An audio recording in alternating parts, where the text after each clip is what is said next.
upscale condos, restaurants, theaters, parks, Michigan Avenue and Rush Street, the Oak Street Beach and Northwestern Memorial Hospital, all within walking distance.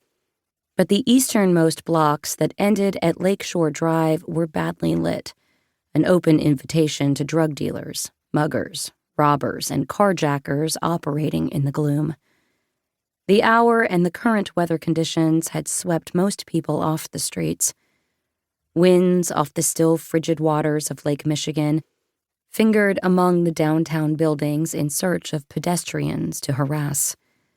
While the calendar said it was late May, thermometers said it was 42. The feels-like temperature was 38. Snow flurries swirled on the winds and melted as soon as they hit the ground. South of Chicago, spring was firmly entrenched, but in the city, winter refused to give up.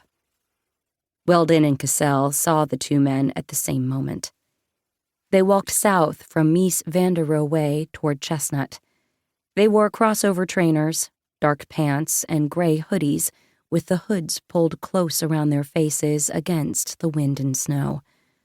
One spotted the police cruiser and pointed it out to his friend. Their pace quickened. They continued down Van der Rohe Way, across East Pearson Street behind Water Tower Place, and then into the Seneca Playground Park. They were headed for Chicago Avenue, where the Northwestern University Chicago campus sprawled over acres of land and offered a multitude of places to hide from the authorities. "Pull over," Weldon told his partner. "Need to check out these two creeps." "They're not hurting anyone," Cassell said. "They're wearing hoodies," Weldon replied. "So what?" Cassell snapped. "That ain't a crime.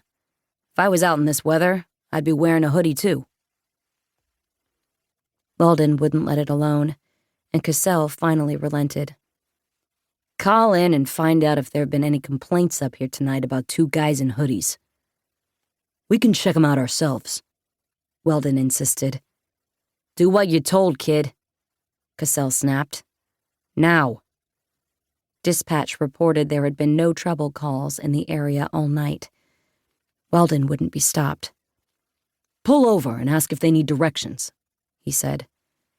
Against his better judgment, Cassell did as Weldon demanded, pulsing the siren and telling Weldon they were getting too close to racial profiling for comfort. "That's bullshit," the younger cop said. "You can't identify them by race when you can't see their faces." Cassell didn't have a good answer, but he did have a bad feeling. When the two hooded men entered the park, Cassell ran out of pavement and couldn't follow.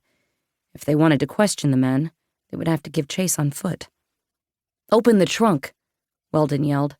"Let me grab a shotgun." "No time," the senior man replied. "We'll lose them. Use your taser if you have to."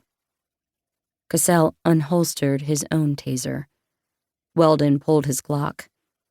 Cassell found it a dangerous harbinger that his young partner always went for the most lethal weapon on his belt.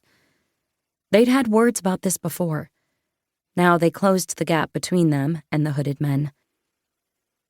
Although the two hooded men had done nothing obviously illegal, their skittish behavior seemed to warrant the police interest.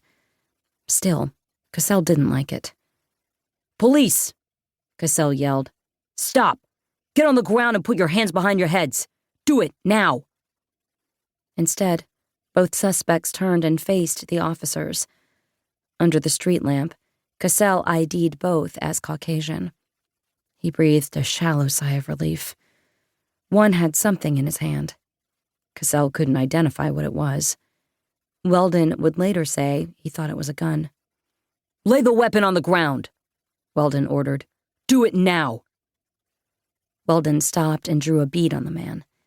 Cassell continued until he was only a few feet from the suspects. Cassell recognized the item in the taller man's hand as a cell phone. "Don't shoot, James," he yelled to his partner.